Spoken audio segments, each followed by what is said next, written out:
Gini. Memang banyak pertanyaan gitu. Dikemanain aset kita, ya? Diapakan aset kita? Kan kita beli ke Indodax, toko kripto, ya, ke Binance. Nah, kita beli USDT di situ, ya. Kita masukkan ke Ozipu, ya, dalam pengelolaan infrastruktur blockchain global. Kan gitu.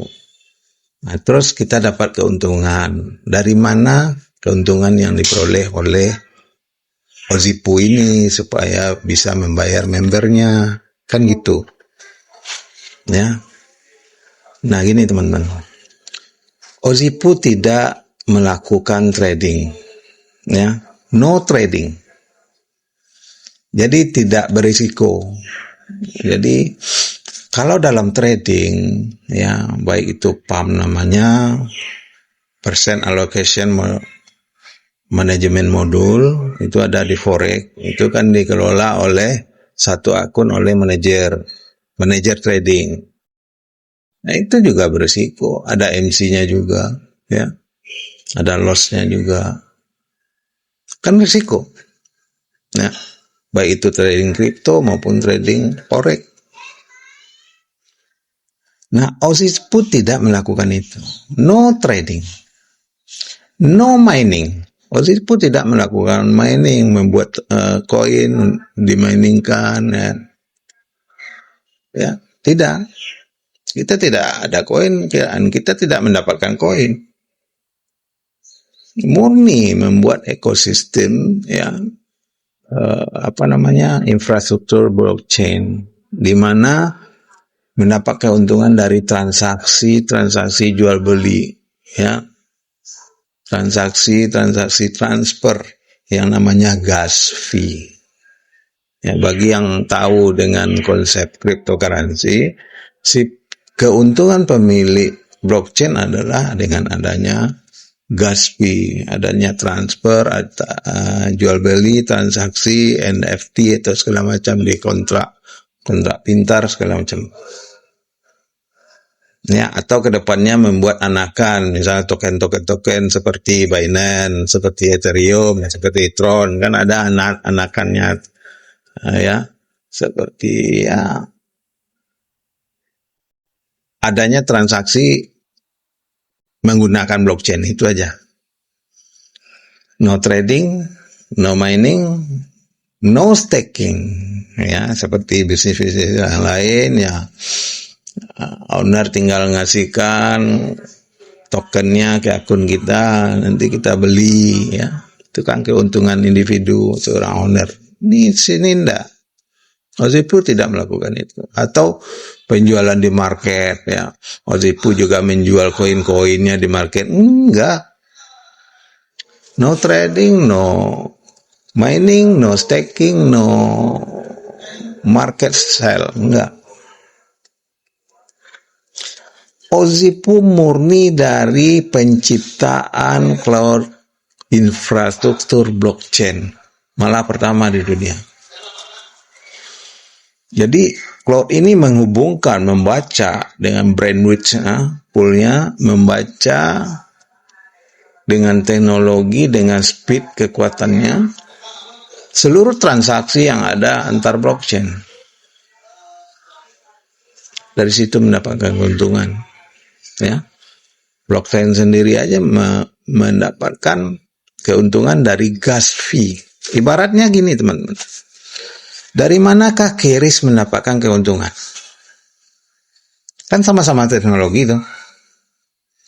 Nah, Keris itu tuh udah semi blockchain teman-teman. Kenapa saya katakan semi blockchain? Dia masih menggunakan tersentral Bank Indonesia. Ya, dia menyebarkan dulu arus izin government antar negara, makanya tidak bisa langsung masuk ke Jepang, tidak bisa masuk ke India, harus ada win-win dulu, tidak bisa masuk ke Arab Saudi. Tapi teknis pelaksanaannya sudah seperti blockchain, karena peer to peer, Ya, kita mau beli sesuatu tinggal klik langsung jadi. Ya, mau transfer ke teman pakai QRIS langsung jadi. Itu sudah teknologi blockchain. Tapi belum terdesentralisasi, belum berputar dengan sendirinya. Ya. Dan di situ ada biaya Rp1.000 per transaksi.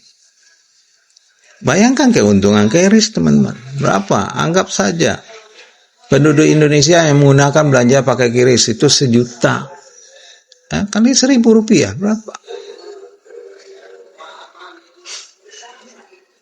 Tidak mungkin juga 1 juta dalam satu hari transaksi QRIS di Indonesia.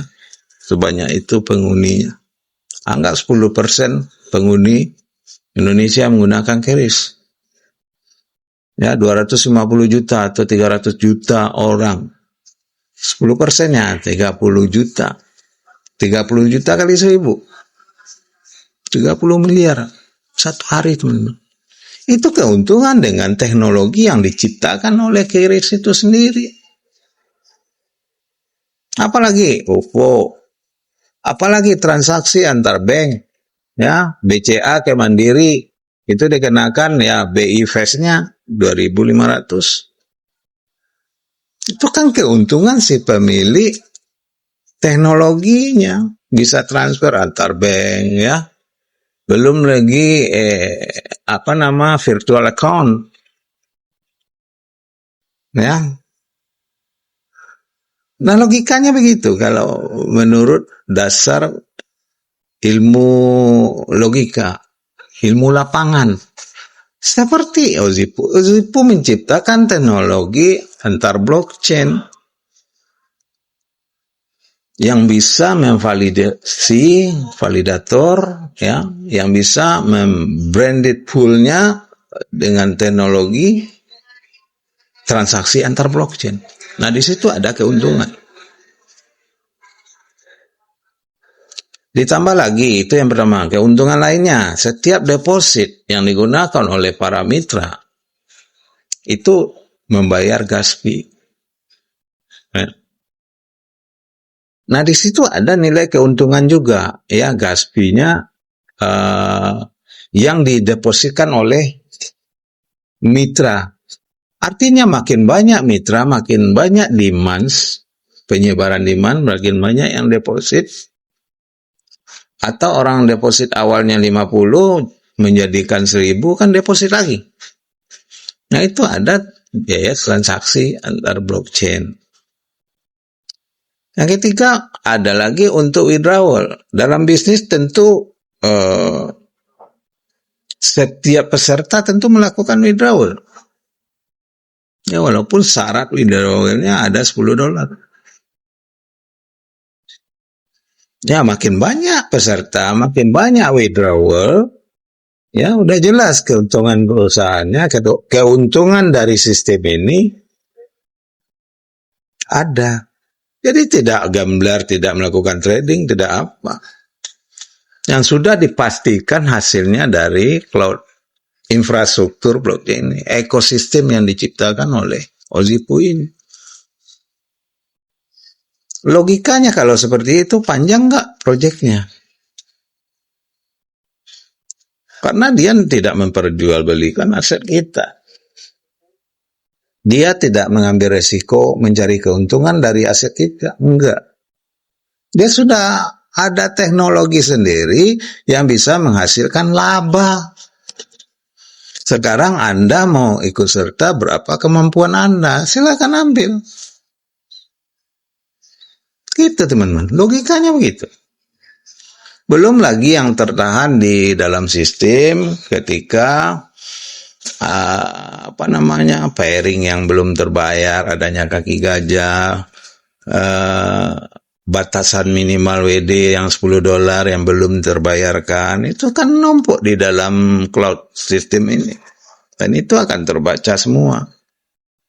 Ketika dikeluarkan lagi, terjadi lagi gas fee di situ. Kan setiap WD kita akan tertanam perintah WD kita kemana? Mau ke BTC kah? Mau ke Ethereum kah atau mau ke USDT kah, harus tertanam ketika perintah WD-nya muncul, dan itu udah tersimpan di validator datanya. Nah itu teman-teman. Jadi jangan khawatir teman-teman, aset kita itu ditradingkan ketika loss nanti tidak mampu bayar. Nah itu yang proyek-proyek yang sudah-sudah, yang hilang 2 bulan 3 bulan. Ya, ya nanti nggak naik harga. Kita kan bukan bicara koin atau token di sini. Apanya yang turun harga? Nggak ada spekulasi. Nah itu yang harus dipahami teman-teman. Ya, nah itulah kalau sirkulasinya dari mana, pertanyaan kita mendapatkan keuntungan dari mana, keuntungan perusahaan. Nah kalau perusahaan keuntungannya mengalir terus, bakalan panjang nggak kira-kira? Seperti kiris itu. Setiap transaksi dia dapatkan 1000.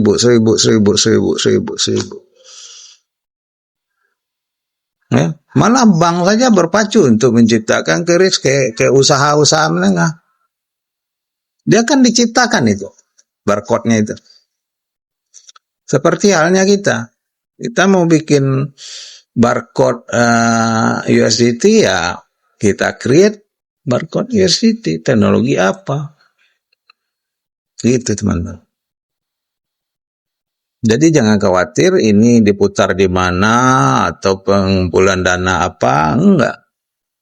Kalau kita ikut, belilah sendiri ke US exchanger yang kita percayai, ya. Termasuk WD-nya kita ke exchanger yang kita percayai. Baru ke rupiah. Karena mereka sudah punya izin untuk beredar di Indonesia. Exchanger-exchanger tersebut.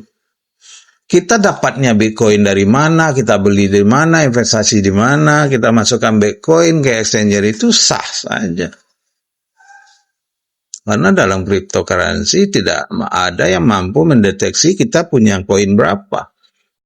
Kita ada project di mana, menghasilkan BTC di mana, nggak akan mampu, pemerintah sendiri tidak akan tahu koin kita berapa.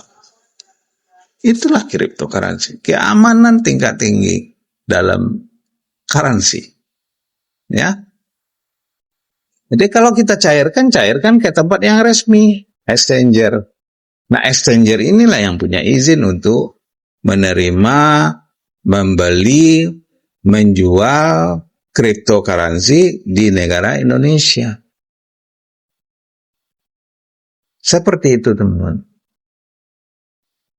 Ya, oke, di lain video lainnya kita akan bahas.